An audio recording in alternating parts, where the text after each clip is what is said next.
Munmun and Gautam. In fact, this is DD India live from a very G20 venue. DD India studio set up here, live and exclusive for all the viewers of DD India all across the globe. You're watching our special broadcast. Of course, the big story as of now, besides other headlines, this being the People's Summit for the people of India, G20. Also, the inclusion of African Union, which now happens to be India's G20 moment, making it more unprecedented and historic. We'll get you in-depth analysis and the larger message of Prime Minister's address and also how India has set the agenda. I'm Sakal Bhatt and with me is Shubhendra. Thanks very much, Sakal. Yes, and let me also talk about the manner in which the agenda of imparting the Global South, India's presidency has managed to get African Union as part of the G20 now. We'll talk about those aspects and much more. Let me quickly introduce you to the special panel of guests that we have with us. We have with us Dr. Tristan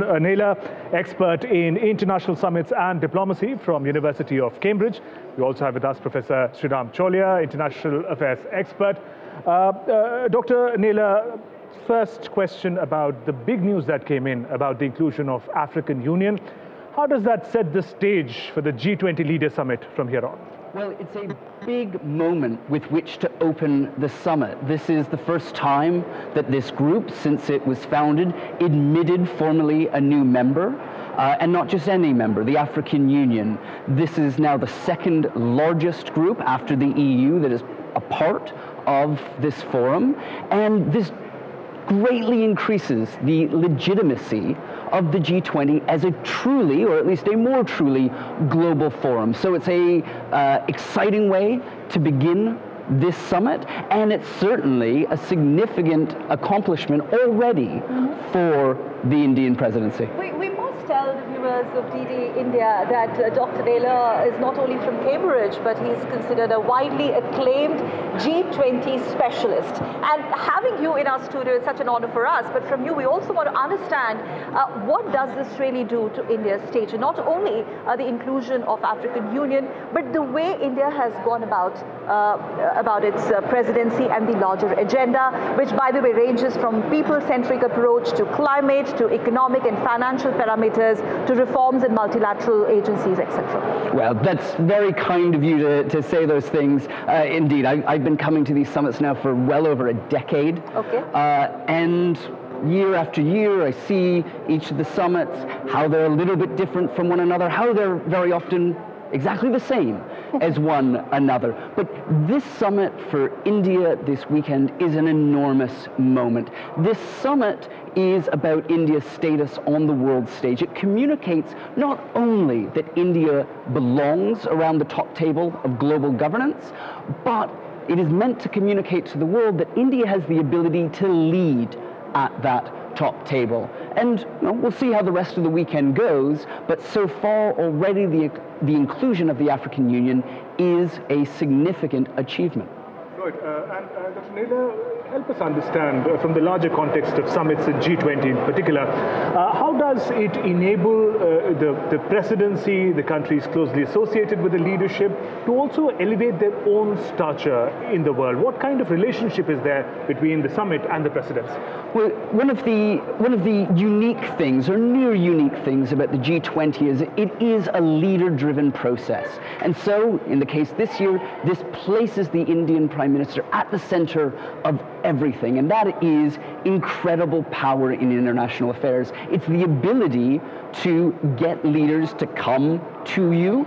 Often not the easiest thing in the world. It's the opportunity to go and visit every G20 capital and move your agenda forward. As we already saw last night, a very significant bilateral was held between Prime Minister Modi and President Biden of the United States. So this is a moment for Indian diplomacy to really step up and show the rest of the world what it can do, and this is an opportunity to advance Indian foreign policy. Yes. Stepping up Indian diplomacy and advancing the Indian foreign policy from now on, we still have more than 24 hours to go. But what does this bring for India from here on, beyond summitry? Sakal, like Tristan was saying, convening power. You see, not many countries have this kind of convening power. And the way we organize the G20, the whole world has come to us, So in other words, there was a time when people used to say global capitals, and global capitals meant, Washington DC, London, Paris. Now New Delhi seems to be the global capital, Okay. Just think about it symbolically also. And over time, there is a shift in the power balance, Now you see more of the global south coming into the picture, leading developing countries like India taking center stage. Think about it as a transition in the world order. I see it as like, major part of a broader, longer term power transition from, formerly advanced and rich countries which have dominated international processes to a more equitable one. And in that sense, whatever we are doing, every step India has taken as part of G20 is meant to even the scales and to make it a more balanced and equitable world order. So if you were to ask me in an abstract sense, what have we achieved? It's not this paragraph or that line of the declaration. It's about this changing world order which we are ushering in as a catalyst. Right. Dr. Neela, talking about the action-oriented agenda that India had said that we seek to achieve certain goals, and one of them was the inclusion of the African Union right from the onset. What does it then imply for the empowerment of the global south, the term that has gained a lot of momentum in the past years? Again, with reference to the previous G20 summits, each of which would talk about emerging economies, developing economies and their concern, how is this summit, the 18th edition, under India's presidency, different from the others? Well, indeed, as you just said, the inclusion of the AU as a member in its own right. The African Union has been coming to these summits as a guest for many years. But now they're around the table as a member in their own right, which indeed includes the legitimacy of this forum. But more than that, there are more invited guests to this summit than ever before. That also increases legitimacy. It increases the number and kinds of voices that are heard here. And indeed, India, as an actor on the world stage, is positioned to say we can be a broker between the global south and, say, the West. And one of the things that I think is quite interesting is the absence of the Chinese president. The absence of President Xi really gives Modi the ability to say, I am the one who can be the broker. I'm the one who can say, I'm the voice for the global south. That's a very interesting point, Professor Taylor, you've reached. So there is clearly a paradigm shift now here in the G20 scheme of things. What does this edition under India's presidency change for G20? Now you have African Union, so from next year onwards it's going to be perhaps G21. Adding to that, our Prime Minister also talked about how 21st century is the time of giving new direction to the world. What did he mean by that? Well, I think it's about moving us from a world that is Western dominated to one that is... a strong message out there. Oh, absolutely, and we've seen that message repeated over and over and over again as we've led up to this weekend. And so it's very much moving from a Western-oriented world to a non-Western oriented world, whether that's an Indo-Pacific world or a multipolar world. It's still a little early to say, but what we definitely are seeing is a transition in power and centrality of power away from the West. And Tristan, I wanted to also take you up on the point about the world order changing, and you said the absence of the Chinese president means that Prime Minister Modi has no rivals, is peerless at this G20 at least. And in that context, there's been a lot talked about why the Chinese leaders skipped and all that, and our external affairs minister said, the Chinese are coming with their representatives, whoever they are sending, the premier, and they will take a position and all that, and they will seriously participate, so we are not so worried about who's coming or who's not. So on that sense, you've been studying political leadership also. Does this mean that going forward, there's Brazil coming up next as the next chair of G20, then there is South Africa. So we have an extended spell of developing country leaders who have an opportunity to come to the fore. So in that sense, do you see this G20 spell as changing even the parameters of global leadership, and especially for political leaders, the heads of state, because the summit is all about the heads of state, right? it's not only a country stature, but also the leader stature also rising. And in our country, we say, for example, Vishwaguru, as in India, as a teacher for the world. You know, that's a prime minister's phrase. We also talk about statesmanship and all those things instead of partisanship. So there you see Mr. Modi rising to another level, isn't it? And the whole world is saying that we have high expectations from the leader of India. There are very high expectations. And again, one of the things that's really special about the G20 as a forum is that it is so leader-driven, which means that it is the leader of whoever the host government is that sets the agenda personally. And so we very much see that here this weekend. His own personality being reflected. Absolutely. Which in a way brings to the next question, that what does the Indian Prime Minister Narendra Modi actually bring to the table, which sets him apart from the other heads of the state? If you look back at, say, a couple of summits in the last 10 years or a decade or so? Well, look, the Indian Prime Minister is able to point to the success of India's growth in the past decade as an example for the world, as a teacher for the world, for the brand India. And you know, we see this around the summit site. Everywhere you go, there are examples of brand India. And what brand India isn't perhaps what, particularly in the West, we see as a very outdated. Embedded. Heritage is there, but it's more than just heritage, right?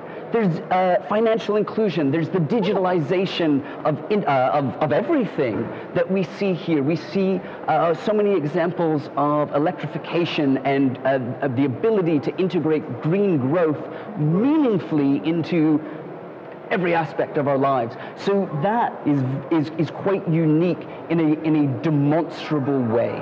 In a way, how India has managed to bring development, not really bring, but align heritage with development, and that also being the underlying theme. We are talking about the SDGs and accelerating resilient growth, but at the same time, we have also managed beautifully the way we've showcased Indian culture and heritage. We've seen, I'm sure you know, the way culture has been reflected in most of our events throughout this 1 year, 200 plus meetings across 60 cities of the country. It was India all over. Absolutely, and culture and culture in diplomacy is a very, very significant force. I mean, some people talk about this as a soft power.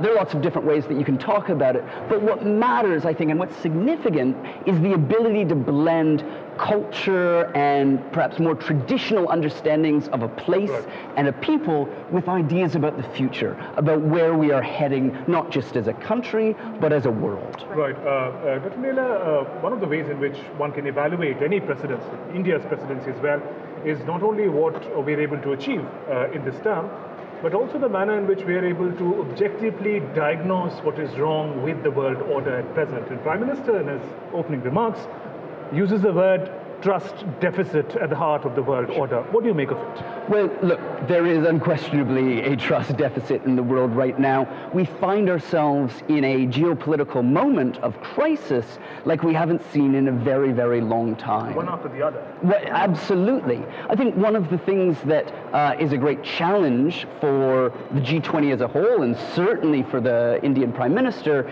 is, of course, the war in Ukraine. It is not formally on the agenda. We know right now in the meeting that the paragraph that would talk about the war in Ukraine is presently what we call as bracketed. There's no agreement on it. And what is a great challenge is that war precipitates so many of the other crises that the world faces.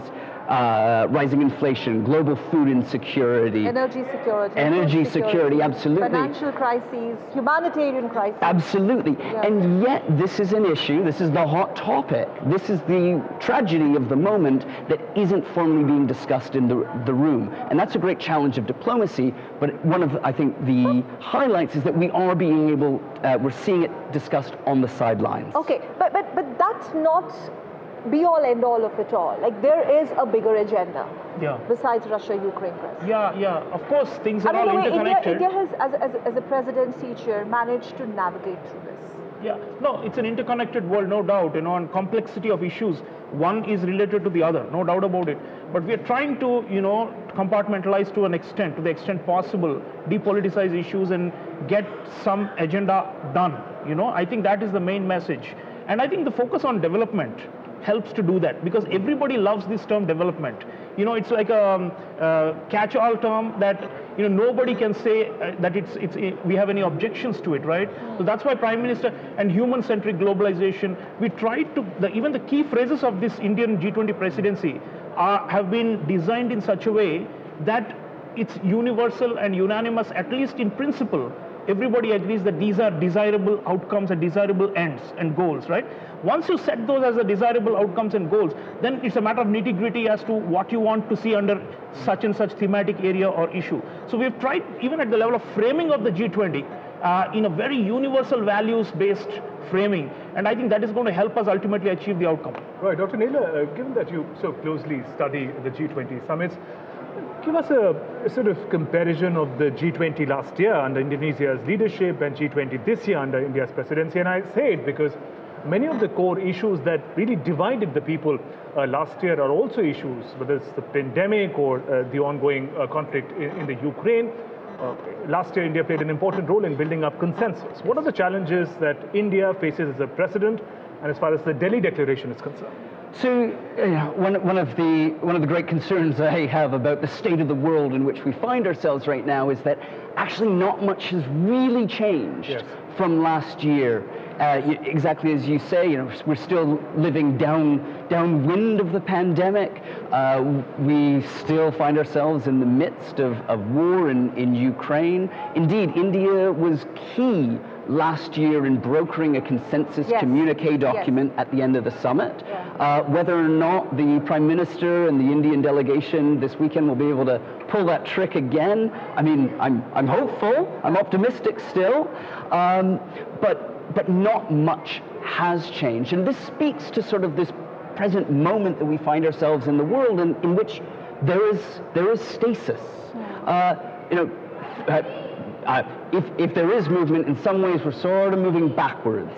And this is an opportunity with the leaders of the most significant economies in the world to maybe move us forward, but at least stop the backsliding that we're seeing. Okay, so backward or forward, one thing is very clear, the writing on the wall, that India has certainly moved upward and onwards on the global high table of diplomacy. Can I say that safe? I think that's certainly safe to say this weekend.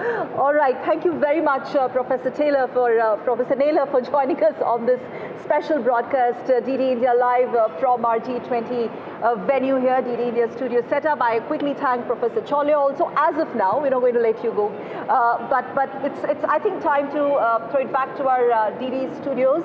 Absolutely. Yes, we'll be getting back. all the updates and the latest from the venue of the G20. We're right outside Bharat Mandapam, but for now, it's back to you, Munmun and Gautam. Thanks, Sakal and Shubendu, for that. That was an analysis